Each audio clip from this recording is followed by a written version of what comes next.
अब इसी के साथ कॉन्टिन्यूटी चेक करनी है हमें इस क्वेश्चन की। ये हमारा फंक्शन है F X equal to X minus greatest integer of X. ये फंक्शन तुमने 11th क्लास में पढ़ा होगा। और इसकी कंटिन्यूटी किस पॉइंट पर चेक करनी है? At x equal to 3। तो चेक करते हैं बाय डेफिनेशन। तो सबसे पहले फंक्शन की वैल्यू लेफ्ट हैंड लिमिट और राइट हैंड लिमिट। इसमें ये जरूरी नहीं है कि सबसे पहले हम फंक्शन की वैल्यू कैलकुलेट करें उसके बाद लेफ्ट हैंड लिमिट और राइट हैंड लिमिट निकालें। तीनों को किसी भी ऑर्डर में फाइंड आउट कर सकते हैं और लेकिन वो बराबर आ रहे हैं तो कॉन्टिन्यूस होगा, अदरवाइज कॉन्टिन्यूस नहीं होगा। By definition of function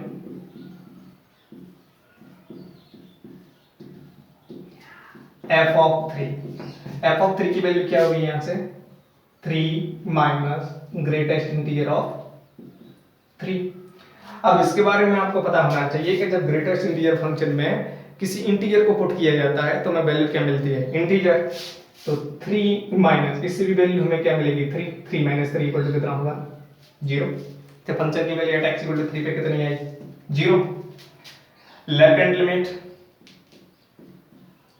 at x equal to 3 limit x tends to 3 minus f of x limit x tends to 3 minus।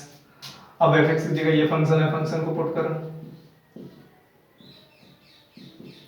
तो ये 3 माइनस का मतलब है हम 3 के लेफ्ट हैंड साइड में, मतलब 3 से थोड़ी सी छोटी वैल्यू है। तो ये तो है हमारा अलजेब्रिक एक्सप्रेशन। तो डायरेक्ट यहाँ तो हम लिमिट पुट कर सकते हैं क्योंकि इंटरप्रेटर फॉर्म तो यहाँ पे है ही नहीं, तो डायरेक्ट लिमिट पुट कर देंगे। लेकिन यहाँ पर जब हम ग्रेटेस्ट इंटीजर फंक्शन में पुट करेंगे तो वैल्यू हमें क्या मिलेगी? क्योंकि ये हमारा इसके अंदर जो पॉइंट पुट किया जा रहा है वो 3 से छोटा, और ग्रेटेस्ट इंटीजर उसे क्या बना देगा? जब आउटपुट क्या निकलेगा इसमें से? 2। 3 माइनस 2 इक्वल टू 1। तो लेफ्ट हैंड लिमिट इस फंक्शन के लिए एट एक्स इक्वल टू 3 पे क्या है? 1 और फंक्शन की वैल्यू क्या थी? 0। तो पता तो हमें यहीं से चल गया कि ये फंक्शन कैसा होगा? डिस्कंटिन्यूअस होगा। अब हम इसकी राइट हैंड लिमिट और निकाल लेते हैं। Right hand limit at x equal to 3 equal to limit x tends to 3 plus f of x equal to limit x tends to 3 plus function है हमारा x minus greatest integer of x। इस बार क्या है? हम value put कर रहे हैं 3 से थोड़ी सी बड़ी। तो 3 माइनस, जब ग्रेटेस्ट इंटीजर के अंदर वैल्यू 3 से थोड़ी सी बड़ी पुट की जाएगी तो ग्रेटेस्ट इंटीजर फंक्शन उसे क्या बना देगा? 3 बना देगा। आउटपुट क्या मिलेगा? 3 माइनस 3 इक्वल टू 0। तो हम यहां से देख सकते हैं, so f of 3 equal to f of 3 plus but not equal to f of 3 minus. Okay, तो हम यहां से कह सकते हैं hence fx is discontinuous at x equal to 3। अब रही बात, ये तो मैथमेटिकली हमने सीख लिया कि ये function at x equal to 3 पे कैसा होगा? डिस्कंटिन्यूअस होगा। लेकिन ग्राफ के थ्रू कैसे बताएंगे हम इसको कि ये फंक्शन कैसा है? हमारा डिस्कंटिन्यूअस है। तो मैं बताता हूं इसे। देखो, हम किसी भी x को ऐसे लिख सकते हैं greatest integer of x plus fractional part of x। क्योंकि कोई भी तुम रेशनल नंबर लिखो उसमें कुछ तो होगा इंटीजर पार्ट और कुछ होगा फ्रैक्शनल पार्ट। तो ये तो हो गया उस x का इंटीजर पार्ट और ये हो गया हमारा फ्रैक्शनल पार्ट। तो जब मैं यहां से वैल्यू निकालूं फ्रैक्शनल पार्ट ऑफ x की, तो वो क्या होगा? x minus greatest integer of x। ये तो ये जो हमारा fx है, मैं इसे एक तरीके से लिख सकता हूं, ये हमारा क्या है? फ्रैक्शनल पार्ट ऑफ x है।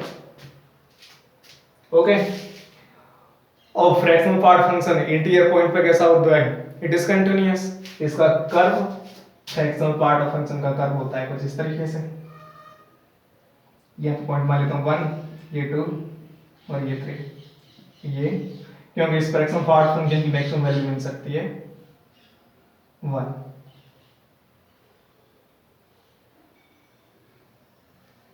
ये 4। इस तरीके से हमें इस फंक्शन की कंटिन्यूटी कहां पे चेक करनी है? x इक्वल टू 3 पे। तो तुम यहां पे देख सकते हो कि जैसे ही हम वैल्यू 3 से थोड़ी सी छोटी होगी तो वैल्यू हमें क्या मिलती है? Tends to 1। x equal to 3 पे value 0, x equal to 3 plus के लिए वैल्यू 0। और तुम देख सकते हो 3 की इधर और इधर मैं जाऊं तो इस ग्राफ को एक बार मैं नहीं बना सकता, मुझे मार्कर उठाना ही पड़ेगा। तो ये फंक्शन कैसा हो जाएगा, डिसकंटिन्यूअस। ऐसे इंटीरियर पॉइंट पर जो हमारा ग्रेटेस्ट इंटीरियर फंक्शन होता है वो भी कैसा होता है, डिसकंटिन्यूअस होता है। उसका भी ग्राफ बना के बता देता हूं मैं। ये x इक्वल टू 0, ये 1 2 और ये 3। जब वैल्यू हमारी x इक्वल टू 0 से 1 होती है तब तक तो वैल्यू मिलती है हमें 0, यहाँ पे बनेगा होल। जैसे ही हमें वैल्यू 1 मिलेगी तो एकदम से जंप करके इसकी वैल्यू मिलती है हमें 1।